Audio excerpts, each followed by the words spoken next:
अपने लिंक का प्रदर्शन किया एंड मुझसे कहा, don't you want to touch it, go ahead, feel it. Boyfriend girlfriend अगर रोमांस कर रहे हैं और बॉयफ्रेंड अपने लिंक का प्रदर्शन करता है तो गर्लफ्रेंड बुरा नहीं मानेगी, गर्लफ्रेंड को खुशी होगी।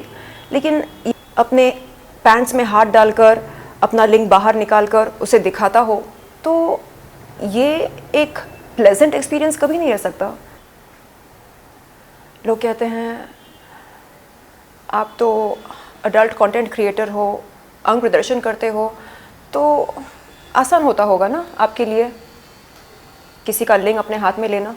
ये कहना कि आप जब चाहे किसी का भी लिंक पकड़ सकती हैं ना, नहीं। यदि अपना लिंक छूने को कहा या अपना लिंक पकड़ने को कहा, उन बेवकूफ़ों से मैं ये कहना चाहूँगी कि अडल्ट कंटेंट क्रिएटर का मतलब ये नहीं कि मैं किसी के बाप की जागीर हूँ। सनी लियोन को स्वीकारा, आपने उनको इज़्ज़त दी, नवाजा और बॉलीवुड हीरोइन का दर्जा दिया। मैं तो आपकी अपनी हूँ, तो फिर ये द्वेष कैसा? एक पॉर्न स्टार आपकी चहेती बन गई और दूसरी को आप एक क्रिमिनल की नज़र से देख रहे हैं, क्यों? और बंद कमरे में क्या करते हैं? माल का सेवन करते हैं। खुले में फैमिली सेंटिमेंट्स की बात करते हैं और बंद कमरे में क्या करते हैं? लिंक का प्रदर्शन करते हैं, लिंक स्पर्श करवाते हैं। तो इनका फंडा बहुत ही सिंपल है। So good to see you, Shalin. Everyone is talking about your tweet. Please let us know the whole incident, when it happened. बताइए क्या रहा? एक्चुअली आई थिंक परसों की बात है ये। मैं जब ट्विटर पर जिया खान की डॉक्यूमेंट्री डेथ इन बॉलीवुड के बारे में पढ़ रही थी, तब अचानक मेरे ज़ख्म ताज़ा हो गए। मुझे याद आया उस हादसे के बारे में जो अप्रैल 2005 में हुआ था। वो साल मेरे लिए बहुत ही दर्दनाक रहा और शर्मनाक भी। उस साल मैंने अपना बाप खोया था। He had passed away on 5th April 2005 while providing medical aid to the victims of the tsunami in Andhra Pradesh. उनके गुज़र जाने के कुछ दिन बाद मुझे साजिद ख़ान का कॉल आया था। साजिद ख़ान ने बताया कि किसी फ़िल्म के सिलसिले वो मुझसे मिलना चाह रहे थे और मैं चाह रही थी कि ख़ुद को काम में व्यस्त रखूं ताकि घर बैठे बैठे पापा को मिस करते करते मैं डिप्रेशन का शिकार ना हो जाऊं। और इस सोच से मैंने ये तय किया कि चलो जाकर मिलते हैं, देखते हैं क्या ऑफ़र है। वहाँ जाने के बाद जो हुआ वो मैंने आज से पहले कभी किसी के साथ शेयर नहीं किया। यानी जिस तरह मैं आपसे बात कर रही हूँ, अपने घर वालों के साथ भी शेयर नहीं किया। शायद कहीं ना कहीं मैं ख़ुद को कसूरवार ठहरा रही थी इस बात के लिए। मुझे लगता था कि अगर मैं साजिद ख़ान से मिलने नहीं जाती तो ऐसा कुछ होता ही नहीं। तो मैं कई साल ख़ुद को ब्लेम करती रही।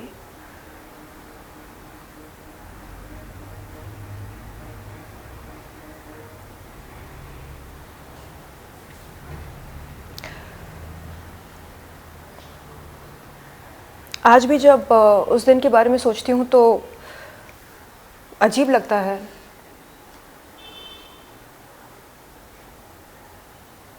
अगर कोई आपसे कहे कि आपने कुछ दिन पहले अपना बाप खोया है, आप कितने ही पत्थर दिल क्यों ना हो, थोड़ी बहुत सहानुभूति तो आप दिखाएंगे। लेकिन जब मैंने उससे कहा था कि ऐसा ऐसा है, I lost my dad a few days अगो, और आपके बुलाने पर मैं चली आई क्योंकि आपके साथ मुझे काम करना है, कुछ अच्छा काम करना है। इस बात का उस पर शायद कोई ज़्यादा असर नहीं हुआ। यहाँ वहाँ की बात करते करते अचानक उसने अपने लिंग का प्रदर्शन किया एंड मुझसे कहा, don't you want to touch it, go ahead, feel it. And I was already under great stress. I told him, listen, ये सब इस तरह की बातचीत करने के लिए जिस मानसिक स्थिति की ज़रूरत होती है वो इस समय नहीं है मेरी। मैं बहुत ज़्यादा परेशान हूँ, डिस्टर्ब्ड हूँ, स्ट्रेस्ड हूँ अपने पापा के लॉस को लेकर, तो don't do this, I am not ready for this. अरे no no, I'm not saying, that you do something. I'm just saying you feel it. And what do you think about it? And I said, no, I'm not feeling good. It doesn't feel right. It doesn't feel good. So I think it's time for me to go. तो नहीं, come on, take it easy. We are all adults. We are grown-ups. I said, yeah, that's the point. We are grown-ups. We are not children. So don't do this. Don't do it with somebody who has just lost her father. Don't do it. It's not easy to get back to work just a few days after you have lost your mentor, your anchor, your support system, your everything. My dad was my everything.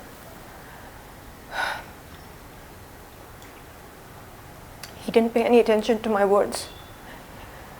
And I don't know why I somehow held myself responsible for that unfortunate event.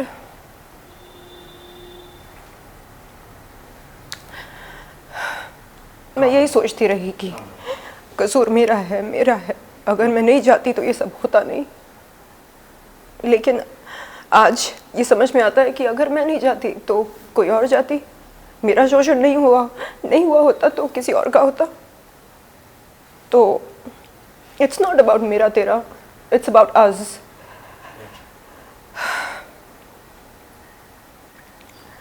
So आपके इस माध्यम के ज़रिए मैं साजिद खान से कहना चाहती हूँ कि वो अपने किए पर शर्मिंदा महसूस करे, पछताए और सॉरी कहे। सिर्फ मुझको ही नहीं, उन तमाम लड़कियों को जिसके साथ उसने बदतमीज़ी की, जिसका शोषण किया, सॉरी बोले। सॉरी जो मैं एक एसहोल रहा हूँ, सॉरी जो मैंने आप सभी के जज्बातों के साथ खिलवाड़ किया, सॉरी जो मैंने आपको फिल्म में काम दिलाने के बहाने अपने घर पर बुलाया और आपके साथ बदतमीज़ी की, ज़बरदस्ती की, आपका शोषण किया। इस बात के लिए माफ़ी मांगता हूँ। इस तरह से वो अपोलोजाइज़ करें और बताएं सबको कि देखो, it is not cool to cross the line of decency. एक बॉयफ्रेंड गर्लफ्रेंड अगर रोमांस कर रहे हैं और बॉयफ्रेंड अपने लिंग का प्रदर्शन करता है तो गर्लफ्रेंड बुरा नहीं मानेगी, गर्लफ्रेंड को खुशी होगी। लेकिन यहाँ पर सिचुएशन वो बिल्कुल नहीं था। एक निर्देशक जब एक अभिनेत्री से काम के सिलसिले में बात कर रहा हो और अचानक अपने पैंट्स में हाथ डालकर अपना लिंग बाहर निकालकर उसे दिखाता हो, तो ये एक प्लेजेंट एक्सपीरियंस कभी नहीं रह सकता। क्या आप मानती हैं कि ऐसे बहुत से लोगों के साथ हुआ होगा और बीच में कई आपने अभी ट्वीट किया, इससे पहले भी जब मीटू के दौरान बहुत सारे इल्ज़ाम लगते रहे साजिद खान पे, क्योंकि he belongs to a family which is shared a good bond with all the top in the industry, इस वजह से वो बचे रहे, अब तक कुछ अभी तक हो नहीं पाया। What your take on that Shabeen? मुझे समझ में ये नहीं आता कि जो ऑफेंडर्स होते हैं, रॉन्ग डूअर्स होते हैं, उनको सुपरस्टार्स का समर्थन कैसे मिल जाता है। हमारे जो खान्स हैं, कपूर्स हैं, वो साजिद खान जैसे लोगों के साथ काम करते हैं, ये मालूम होते हुए भी कि साजिद खान ने कई लड़कियों के साथ बदतमीज़ी की, लाइन ऑफ डिसेंसी को क्रॉस किया। क्यों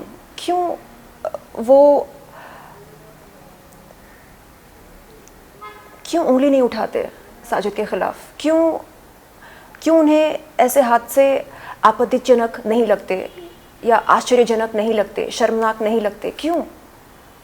आपत्तिजनक लगना चाहिए ना। अगर ये आपत्तिजनक ना हो तो फिर क्या हो सकता है?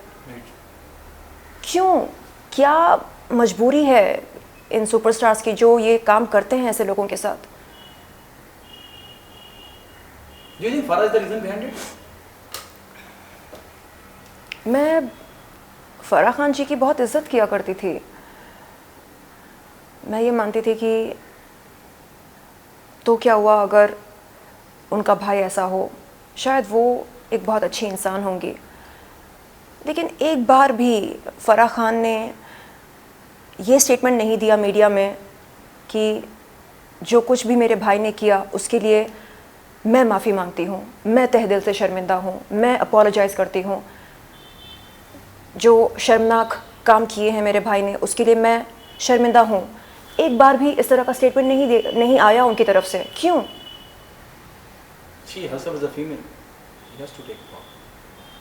एक महिला होते हुए आपको समझना चाहिए कि कितना मुश्किल होता है इस तरह के अनुभव को दबा कर रखना अपने दिल में। मेरे फॉलोअर्स कहते हैं आप तो ख़ुद को शेरनी बोलते हो, आपका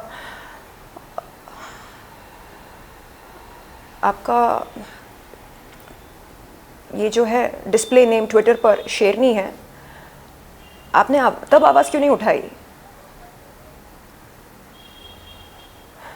तब हिम्मत नहीं थी। और जैसे कि मैंने पहले भी कहा कि कुछ साल पहले तक मैं ख़ुद को ही कसूरवार ठहरा रही थी। मुझे लगता था कि नहीं, मेरा ही दोष है।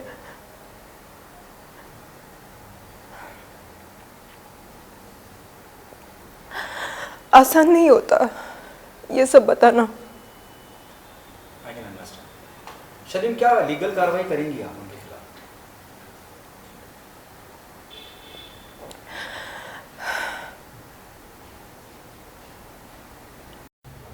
उससे मुझे क्या मिलेगा, क्या हासिल करूँगी मैं, ये सोचती हूँ। क्या उस बंदे की मानसिक स्थिति में बदलाव आएगा? क्या वो पहले से बेहतर बन जाएगा? मैं तो बस ये चाहती हूँ कि वो एक अच्छा इंसान बने। वो बोले कि सॉरी जो मैंने आप सभी के साथ गलत किया, सॉरी, आगे से मैं नहीं करूँगा, किसी और के साथ नहीं करूँगा। बस इतना बोल दे वो। क्या आप चाहती हैं जो आपसे भी माफ़ी मांगे? Though there might be other cases too. Do you want Sajid Khan to apologize to? जी बिल्कुल। हर उस लड़की से माफ़ी मांगे जिसका उसने शोषण किया, उस लड़की का नाम लेकर माफ़ी मांगे और ये भी आश्वासन दे सभी को कि आगे से वो ऐसा कभी नहीं करेगा किसी के साथ। मैं यहाँ पर आपके सामने बैठी हूँ इस उद्देश्य से कि जो न्यू कमर्स आएंगे इस इंडस्ट्री में वो सतर्क होकर इन निर्देशकों और निर्माताओं के पास जाएं प्रोफेशनल मीटिंग करने के लिए, अपनी मानसिक स्थिति को एकदम मजबूत करके जाएं, प्रिपेयर होकर जाएं कि हाँ कुछ भी हो सकता है, हमें सतर्क रहना है। मुझे इस तरह की ट्रेनिंग बिल्कुल नहीं मिली थी। किसी ने ये नहीं बोला कि देखो कुछ भी हो सकता है, डिनर के कई मतलब होते हैं, बी अवेयर। किसी ने इस तरह की वार्निंग नहीं दी थी मुझे।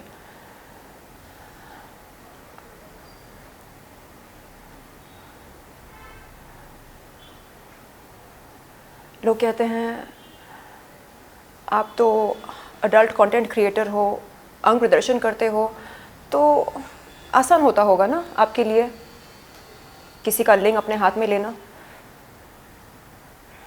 उन बेवकूफ़ों से मैं ये कहना चाहूँगी कि महिला चाहे अडल्ट कंटेंट क्रिएटर हो, अभिनेत्री हो, महत्वाकांक्षी अभिनेत्री हो, वैश्या हो, बाजारू औरत हो, आकर्षित हो, माल हो, जो भी हो, जैसी भी हो, हमारे देश का कानून इस बात की इजाज़त नहीं देता कि महिला के साथ ज़बरदस्ती हो या उसका शोषण हो या बलात्कार हो, बिल्कुल नहीं। तो इस तरह के ख़याल जो लोग अपने दिमाग में पालते हैं, उनसे मैं कहना चाहूँगी grow up. Adult content creator हूँ, इस बात का पूरा श्रेय मैं बॉलीवुड को देती हूँ, लेकिन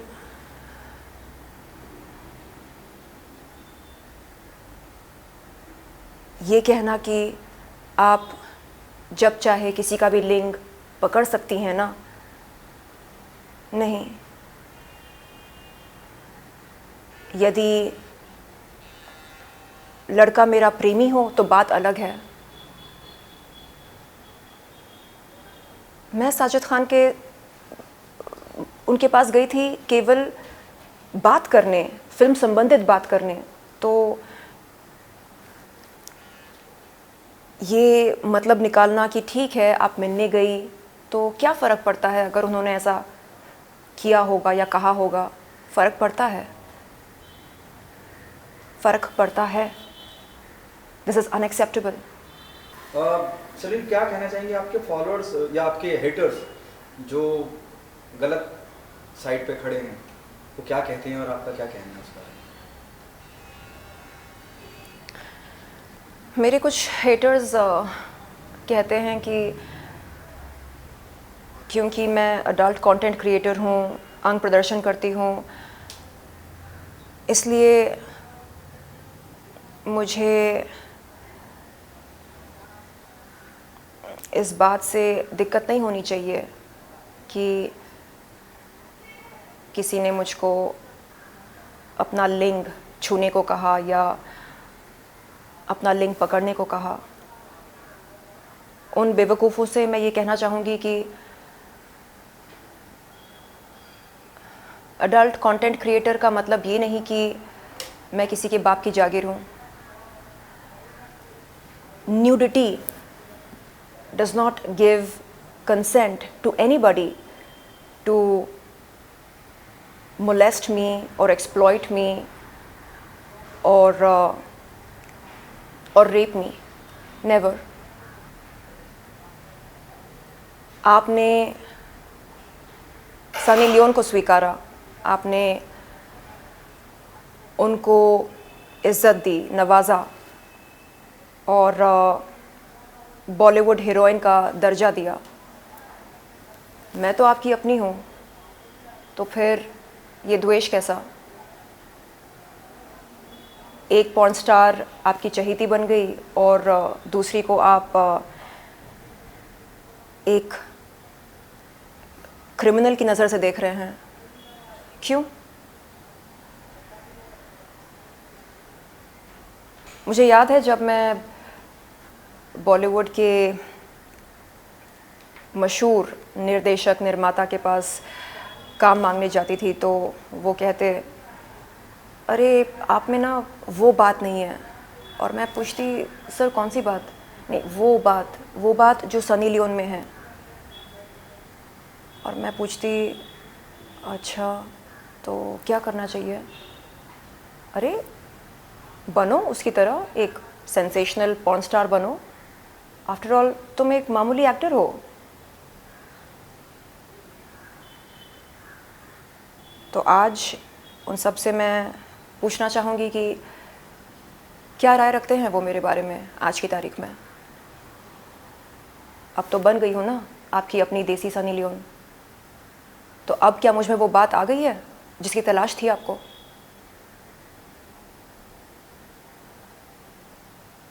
मैंने बॉलीवुड को करीब से देखा है, जाना है, समझा है, महसूस किया है और इस नतीजे पर पहुंची हूँ कि बॉलीवुड में दोगलापन बहुत है, बहुत ज़्यादा है।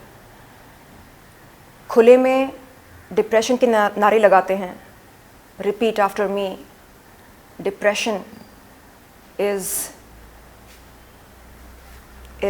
यू नो अ डिसीज़, ऐसा बोलते हैं। Repeat after me, depression is just like cancer. और बंद कमरे में क्या करते हैं? माल का सेवन करते हैं। खुले में फैमिली सेंटिमेंट्स की बात करते हैं और बंद कमरे में क्या करते हैं? लिंग का प्रदर्शन करते हैं, लिंग स्पर्श करवाते हैं। तो इनका फंडा बहुत ही सिंपल है, बद रहो, बदनाम मत रहो। मेरा फंडा उसका विपरीत है, बदनाम रहना मंजूर है लेकिन बद होना बिल्कुल नहीं। तो शायद इसलिए मैं बॉलीवुड के निर्देशकों से, निर्माताओं से, अभिनेताओं से, अभिनेत्रियों से मेल नहीं रखती हूँ, क्योंकि फंडे बहुत अलग हैं। और इतना सब कुछ सहने के बाद अब बिल्कुल मन नहीं करता कि मैं बॉलीवुड का हिस्सा बनूं, बिल्कुल नहीं।